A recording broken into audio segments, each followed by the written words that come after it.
قافلوں کے بھیجے گئے سوالات تجزیہ کاروں کے سامنے رکھتے ہیں. بھٹی صاحب سے کرتے ہیں پہلا سوال. بھٹی صاحب پوچھا جا رہا ہے رانا ثناء اللہ کہتے ہیں کہ اگر خیبر پختونخوا کابینہ بانی تحریک انصاف کے مشورے سے بنی تو وہ سپریم کورٹ کے فیصلے کی روشنی میں کالعدم قرار پائے گی. اور رانا ثناء اللہ صاحب کے مطابق نواز شریف کیس کے فیصلے میں واضح کیا گیا تھا کوئی سزا یافتہ شخص یا سیاسی جماعت کا سربراہ نہیں رہ سکتا اور نہ ہی اس سے کوئی مشاورت ہو سکتی ہے. کیا درست ہے رانا صاحب کا موقف؟ ایک تو میڈم شیخ میں مبارکباد دینا چاہوں گا سب کو کہ ماشاءاللہ کہاں کہاں سے کیا کیا ڈھونڈ لاتے ہیں, سمندر کی تہہ میں جاتے ہیں آکسیجن کے کئی سلنڈر لے کر اور ایک نقطہ لاتے ہیں الحمدللہ, اور کہ اب یہ ہو جائے گا اور اب یہ ہو جائے گا. کون سا کوئی خط لکھا گیا ہے خیبر پختونخوا کے وزیر اعلیٰ کا کہ یہ نام ہے, اس پہ عمران خان صاحب آپ سائن کر دیجئے تاکہ میں فائنل ان سے حلف لے لوں. کون سا کوئی وہ عمران خان کے وہ مشوروں سے ایک ایک بندہ فائنل ہوگا؟ ظاہر ہے وہ خیبر پختونخوا کا وزیر اعلیٰ ہے, اس 3-4 گروپ ہیں وزراء, بہت سارے لوگ وزیر بننا چاہتے ہیں, وہ کچھ ناموں پہ پوچھیں گے کہ اور وہ اس کا جواب ملے گا. لیکن چونکہ رانا صاحب نے نواز شریف صاحب کے کیس کا ریفرنس دیا ہے تو میں ضرور یاد دلانا چاہوں گا کہ وہ کہہ رہے ہیں کہ ایک سزا یافتہ مطلب عمران خان کی مشورے پر کابینہ کالعدم ہو جائے گی. ضرور جائیں جی, ابھی سے ریفرنس تیار کر لیں, سپریم کورٹ میں لے جائیں بلکہ آئینی بینچ میں لے جائیں, بہت اچھا کیس ہوگا. لیکن میں پوچھنا چاہوں گا کہ ایک سزا یافتہ شخص پارٹی چلا سکتا ہے؟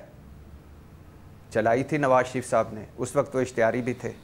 پی ڈی ایم اجلاس میں شریک ہو سکتا ہے, تقریریں کر سکتا ہے, کی تھیں. اور سپریم کورٹ بار کے فنکشن میں تقریر کر سکتا ہے, سزا یافتہ اور اشتہاری کی تھی. اور کسی سزا یافتہ کے پاس کسی ملک کا وزیر اعظم اپنی کابینہ کے ساتھ لندن جا کر اجلاس, ان کی زیر صدارت اجلاس میں شرکت فرما سکتے ہیں کسی ملک میں؟ فرمائی تھی شہباز شریف صاحب اور کابینہ نے لندن جا کر. اور مگر دوسرا سزا یافتہ شخص جو ہے مشورہ بھی نہیں دے سکتا. پھر پوچھنا یہ بھی تھا کہ پہلی بار شہباز کابینہ پی ڈی ایم 1 کس کے مشورے سے بنی تھی؟ ہمیں مسلم لیگیوں نے بتایا تھا کہ نواز شریف صاحب کے مشورے سے سارا کام ہو رہا ہے. آج بھی نواز شریف صاحب آپریشن بنیاد المرصوص بھی وہی کر رہے ہیں اور کل بھی کابینہ وہی بنا رہے تھے جب وہ لندن میں تھے. پھر ہمارا وزیر اعظم ہر روز لندن جایا کرتا تھا کس سے مشورہ لینے کے لیے؟ پھر وفاقی وزیر کیوں مشورے لینے لندن جاتے تھے اور واپس آتے تھے کہ نواز شریف صاحب نے ہمیں یہ مشورہ دیا ہے؟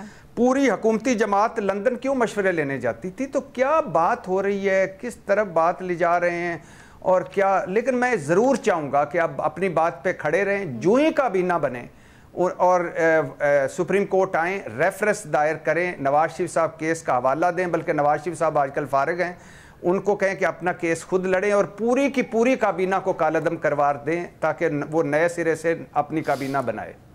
بہت شکریہ ارشاد بھٹی صاحب.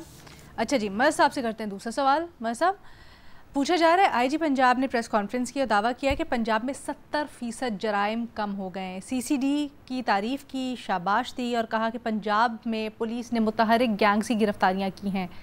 سر اتفاق کرتے ہیں آپ اس دعوے سے؟ دیکھیں دعویٰ کیا ہے, جنرلی اگر ہم دیکھیں بہت سے واقعات دوبارہ شروع ہو جاتے ہیں, پھر all of a sudden sleeper cells بھی بن جاتے ہیں گروپ سے. کئی مرتبہ یہ دعوے, صرف میں پنجاب کی بات نہیں کر رہا, اور جگہوں پہ بھی دعوے کیے جاتے ہیں کہ جی 70% کم ہو گئے ہیں. کوئی کہتا ہے اسٹریٹ کرائمز کم ہو گئے ہیں ڈاکوؤں کے خلاف, لیکن جو گراؤنڈ پہ سچویشن نظر آتی ہے وہ بالکل اس سے مختلف نظر آتی ہے. ممکن ہے کیونکہ میں یہاں بیٹھا ہوں, میں پنجاب کے بارے میں اتنے دعوے سے اور اتنے اوتھینٹسٹی سے نہیں کہہ سکتا.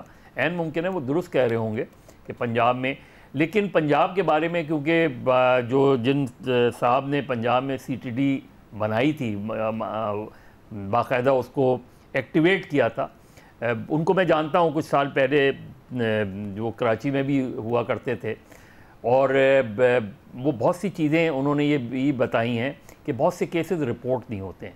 جیسے گاڑیاں چوری ہو جاتی ہیں, موبائل سنیچنگ تو ہر جگہ بہت کم رپورٹ ہوتا ہے, خاص طور پہ موبائل چھننا تو بہت کم رپورٹ ہوتا ہے. تو کتنے کیسز رپورٹ ہوتے ہیں یہ امپورٹنٹ ہے. کتنے کیسز میں جو دعوے کیے ہیں کہ اتنے گینگز پکڑے گئے ہیں, کتنے کنوکشن ریٹس ہمارے یہاں کیا ہے اس کا بتائیں. کیونکہ ابھی بھی یہاں بھی 20 سال 15 سال بعد لوگ چھوٹ جاتے ہیں اس میں. سزا نہیں ہوتی. کرمنل جسٹس سسٹم کا بڑا سیریس مسئلہ ہے. تو عین ممکن ہے کیونکہ پچھلے چند ماہ میں پنجاب کے اندر ٹیررزم کے حوالے سے جو ہے آپریشنز بڑے ہوئے ہیں. بہت سے لوگوں نے کہا ایکسٹرا جوڈیشلی بہت سے لوگ مارے گئے ہیں. کچے کا جو علاقہ ہے جس کی ہم سندھ میں اکثر بات کرتے ہیں, اس کا ایک بیلٹ جو ہے وہ سدرن پنجاب بھی ہے. رحیم یار خان کی بیلٹ ہے, یہ ساری بیلٹ ہے. سدرن پنجاب کی کیا صورتحال ہے مجھے نہیں پتا. سدرن پنجاب عام طور پہ یہ کہا جاتا ہے کہ زیادہ تر جو آؤٹ لارڈ آؤٹ فٹس ہیں ان کا تعلق سدرن پنجاب سے ہے. یہ ویسے خصوصاً سی سی ڈی سے متعلق انہوں نے کیا, جو کرائم کنٹرول ڈپارٹمنٹ انہوں نے بنایا نا. سی ٹی ڈی کا مجھے پتا ہے, سی ٹی ڈی کا اس میں عین ممکن ہے. میں نے وہی کہا نا کہ میں بالکل اس سے نہیں کہہ سکتا, لیکن میں صرف یہ کہتا ہوں کہ ہمارے یہاں جب لوگوں کو, اور مجھے یاد ہے کہ بہت پہلے اس طرح کے ججمنٹس بھی آئے تھے اور وہ بھی رہتے ججز کے, کہ ہم پکڑ لیتے ہیں لوگوں کو, ہم ان کو انعام دیتے ہیں, سندیں دیتے ہیں, اور اس کے بعد چلتا ہے کہ جن لوگوں کو پکڑا تھا انہوں نے ان میں سے 80% بری ہو گئے. تو بری ہو گئے تو پھر مسئلہ یہ ہے کہ یا تو انہوں نے پکڑا غلط تھا یا انویسٹیگیشن. ہمارے یہاں سب سے بڑا مسئلہ جنرلی انویسٹیگیشن اور پروسیکیوشن کا ہے. تھینک یو سو مچ مظہر عباس صاحب. آگے بڑھتے ہیں جی, بے نظیر سے سوال کرتے ہیں. بے نظیر, آپ سے بڑا مفصل سوال ہوا ہے. پوچھا جا رہا ہے NCCIA اور اس کا قانون اکثر صحافیوں, سول سوسائٹی, اپوزیشن رہنماؤں کو نشانہ بنانے کے لیے استعمال کیا جاتا ہے. یہ رجحان دیکھا گیا ہے, لیکن حالیہ دنوں میں یہ بھی دیکھا گیا ہے کہ وزراء, سرکاری افسران سے یا پھر ان سے منسلک بہت سے اکاؤنٹس غلط معلومات پھیلانے میں ملوث پائے گئے ہیں. ان کے خلاف لیکن کوئی کارروائی نہیں ہوتی. یہ تضاد کیوں ہے؟ بہت اچھا سوال ہے علینا. جب پیکا کا قانون بن رہا تھا اور جب پیکا کے قانون میں ترمیم کی گئی تو میرے خیال سے ہم سب کو پتا تھا کہ وہ قانون جو ہے وہ کس کے خلاف استعمال ہوگا. وہ صحافیوں کے خلاف استعمال ہوگا جو ذرا انڈیپینڈنٹ تھنکنگ رکھتے ہیں, جو ذرا سخت سوال پوچھتے ہیں. وہ ان سیاستدانوں کے خلاف استعمال ہوگا جو ایک پیج پہ نہیں ہے ریاست کے ساتھ. اور یہی ہوا, ہم نے دیکھا. بلکہ میں آپ کو بتاؤں, پیکا کی ایک رپورٹ جمع کرائی گئی اسٹینڈنگ کمیٹی میں, سینیٹ کی اسٹینڈنگ کمیٹی میں, حکومت نے, انٹیریئر منسٹری نے کرائی. وہ اگر آپ رپورٹ پڑھیں تو اس سال جنوری سے لے کر جولائی 7 مہینوں میں 100 کیسز رجسٹر ہوئے ہیں پورے ملک میں صحافیوں کے خلاف, عام شہریوں کے خلاف. کس وجہ سے؟ اینٹی سٹیٹ ایکٹیویٹیز کی وجہ سے. وہ اینٹی سٹیٹ ایکٹیویٹیز کیا ہیں؟ سوشل میڈیا پہ کسی نے میم بنا دی وزیر اعلیٰ پنجاب کے بارے میں, محسن نقوی صاحب کے بارے میں, کوئی ایسی ٹویٹ کر دی اداروں کے بارے میں. تو 100 کیسز علینا, آپ سوچیں, اب آپ سوچیں کتنی تیزی سے یہ کیسز میں اضافہ ہوگا جب سے یہ ترمیم ہوئی ہے پیکا میں. اور بالکل یہ بات درست ہے, قانون ایک ہے لیکن سب کے لیے قانون ایک نہیں ہے. ہمارا کیونکہ جیو کا ایک فیکٹ چیکنگ ڈپارٹمنٹ ہے, بہت زیادہ ڈس انفارمیشن آتی ہے, مس انفارمیشن آتی ہے حکومت کی طرف سے, اور کوئی وضاحت نہیں دی جاتی, کوئی معافی نہیں مانگی جاتی, کوئی ریٹریکشن نہیں ہوتی. اور میں آپ کو 2-3 اس میں مثالیں بھی دوں گی. ابھی کچھ دن پہلے سینئر جو پنجاب کی منسٹر ہیں مریم اورنگزیب, انہوں نے ایک ٹویٹ کی کہ امپیریل کالج لنڈن جو ہے وہ لاہور آ رہا ہے, نواز شریف IT سٹی میں وہ اپنا کیمپس بنا رہے ہیں. 4 دن وہ ٹویٹ پڑی رہی, انہوں نے بالکل کلیریفائی کرنے کی کوشش نہیں کی. تھک ہار کے امپیریل کالج کو ایک سٹیٹمنٹ ایشو کرنا پڑا کہ ہمارا ایسا کوئی ارادہ نہیں ہے.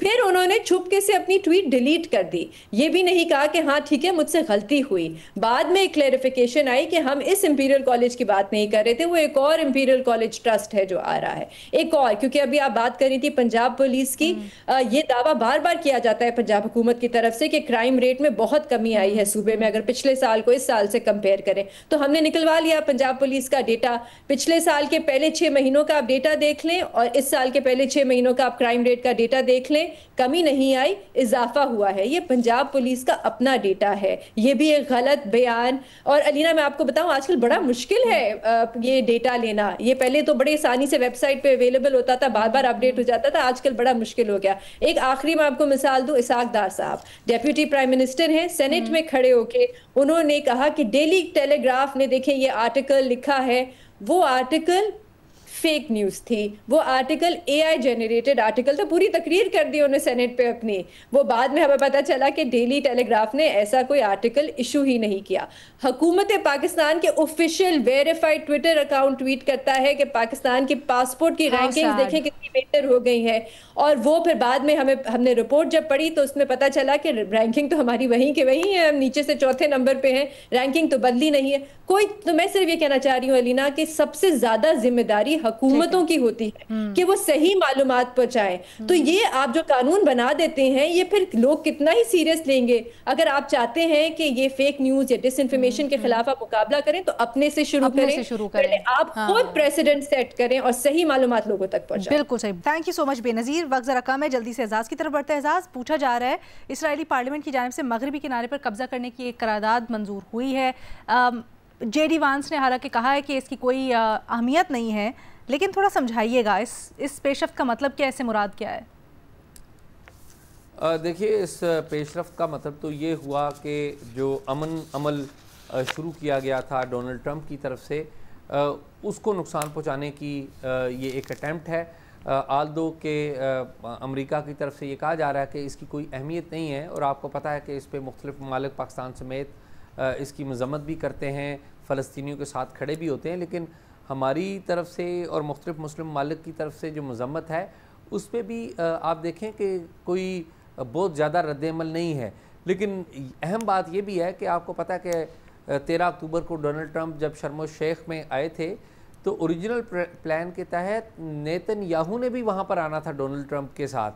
آپ کو پتہ ہے ٹرمپ جو ہے پہلے اسرائیلی پارلیمنٹ سے خطاب کر رہے تھے, تو جب یہ سارے مسلم ممالک وہاں پر اکٹھے ہوئے تھے تو یہ پاکستان کے پرائم منسٹر تھے شہباز شریف, جنہوں نے وہاں پر مصر کے سربراہ سے اور باقی مسلم ممالک کے سربراہوں سے بات کی تھی, اور ان کو کہا تھا کہ بہتر مشورہ یہ دیا جائے ٹرمپ صاحب کو کہ نیتن یاہو نہ آئیں, اور پھر یہ پاکستان کی تجویز کے اوپر ہی ٹرمپ صاحب کو مشورہ دیا گیا تھا, اور پھر وہ نیتن یاہو کو لے کر نہیں آئے تھے.